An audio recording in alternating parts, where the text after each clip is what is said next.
Most classes show you what to do with your legs, with your arms, with your body, with your breath, but they do not teach you how to overcome your fear around deep water. Why is it important to overcome your fear? The brain knows that we cannot breathe in water, so it sees water as an unsafe place.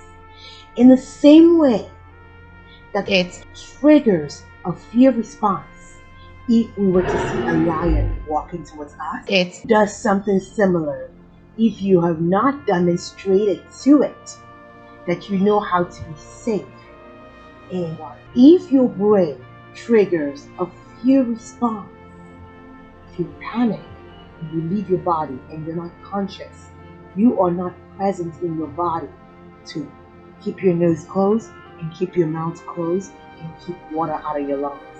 That's when you begin to drown.